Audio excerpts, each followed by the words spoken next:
Hi, beautiful. Welcome back to another episode of the I Am podcast. My name is Jaazy, if we have not met yet, and I'm excited to share 22 things that I've learned with you all. Number 12, this was really big for me, especially kind of leaving behind the old and entering in the new, specifically with how I manage just relationships and how I carry myself as a woman. But forgive yourself.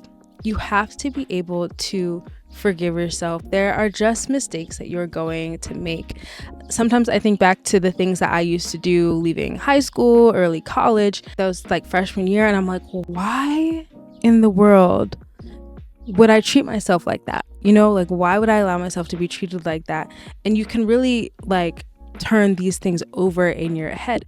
Why didn't I start posting consistently earlier? Like, I could have grown so much. You can turn those things over in your head, and you have to just forgive yourself and put the past in the past. You have to leave it in the past and keep moving forward, because it will keep you stuck if you keep turning it over in your head. Number 13, stand on business, girl. You got to stand on your own business. Like I've been saying this whole time, we are responsible for ourselves. And I think that's a big thing that I've learned and a big theme of what I've learned at this age of 22. But people always say like, oh, the world is your oyster.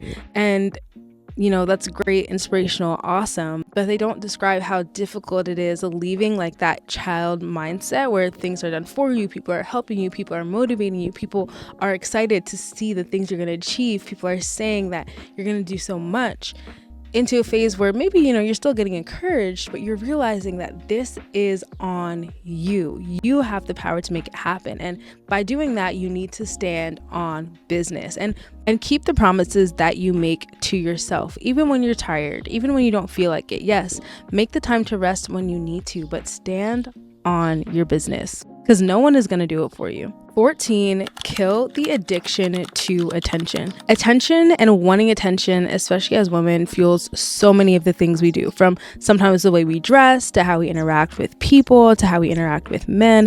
There's so many things that we do because of wanting attention. And I think for me, one of the big shifts was killing my desire for attention. And I think I was able to do this a lot during a previous relationship that I was in. Whereas before that, you know, when I was younger and like really still wanting attention, having a roster was fun, all of that.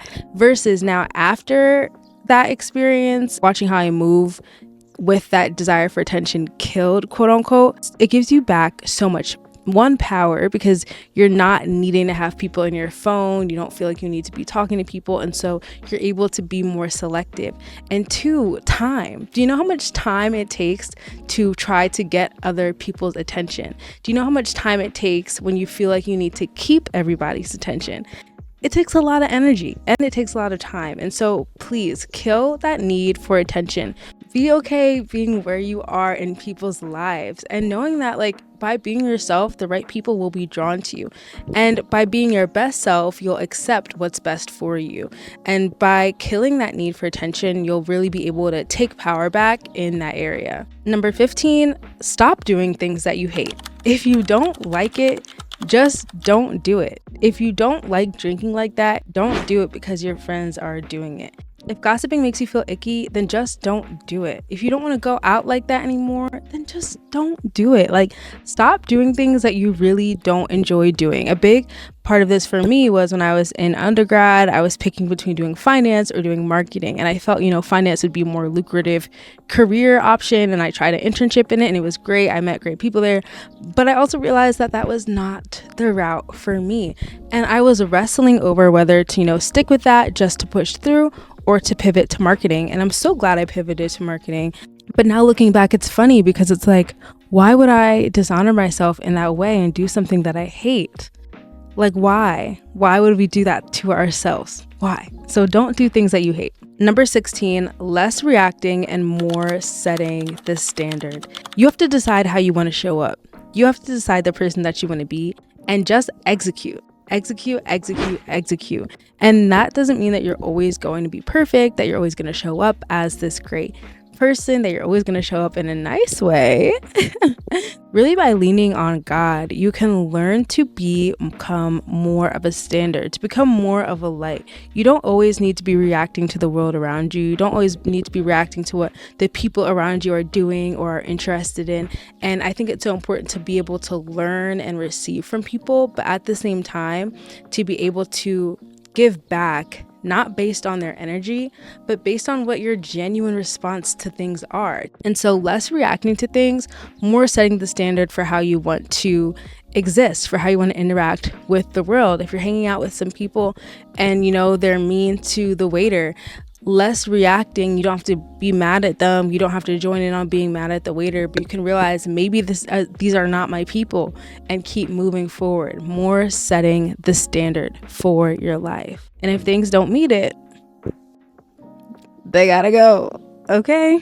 Number 17, the fear of being seen is fake. Okay. It is fake. And the reason why is because, yes, people see you, but they also forget about you in a second.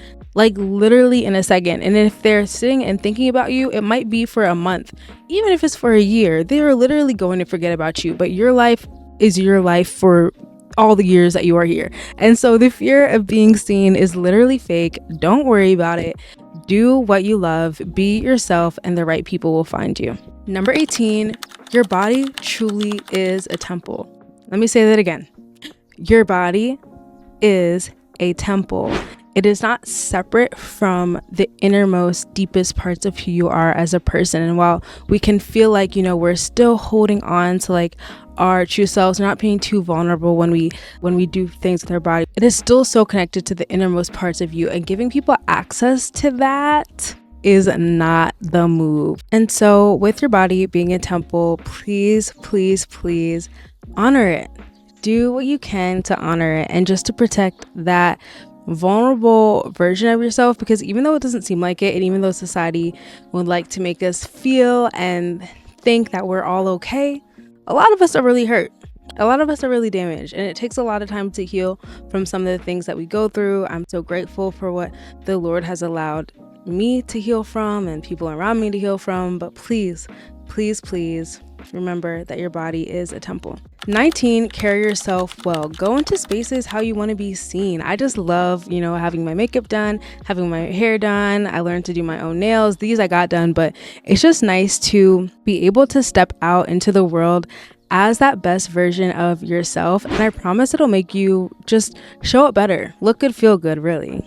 20, be a positive being. There's no reason to be a negative Nancy, as they say, in today's day and age. There's so much going on. We're literally watching the world fall apart. People be killed every single day. Families being torn apart. There's just so much going on that is objectively a travesty. There's so much negativity in the world today, and there always has been throughout all of human history. And so in the midst of that, on our day-to-day lives, like, let's do what we can to enjoy life. Let's do what we can to be positive. Let's do what we can to bring good spirits to people. And at the same time, let's be honest in love when it's appropriate. Let's be honest when we see that the things that are going on with our personal relationships, when people ask us advice, when we're in situations, when we see that they're not good, we can also still be honest about that. Not everything is a good thing, but let our demeanor, the way that you carry yourself, let the way that you speak to people be out of love, be out of positivity, not perfect, but to the best of your ability. The 21st thing I've learned is to stay intentional. With everything that you do, have a reason why. I remember I did my solo trip to Hawaii. Was that a great financial decision? Absolutely not.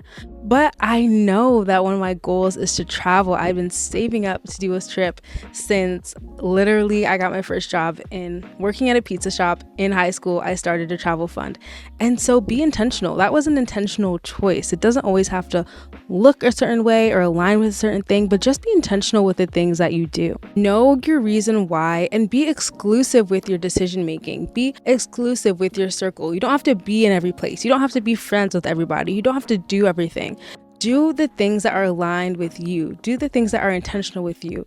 And in the midst of that, have new experiences. Like, to me, it's an intentional decision to get to know new people. I will intentionally go into new spaces and to learn about different opinions. It's not about being closed-minded.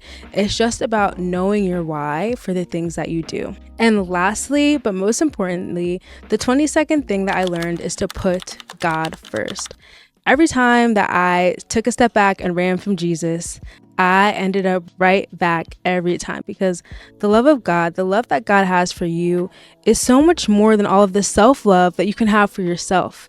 He knows what you need. He knows what you've been through. He knows how to heal you. At the foundation, we are spiritual beings. Yes, we have these bodies. Yes, we love getting dressed. We love doing our makeup. We love being soft girls, living our soft life. Yes, we have our soul. We have our dreams, our ambitions, our loves, our hates, but we have our spirits. And when you're aligning your spirit with that of God, when you're allowing that innermost part of yourself to be filled, you are just going to navigate your life in such a wiser way. This is what allows you to carry out everything else.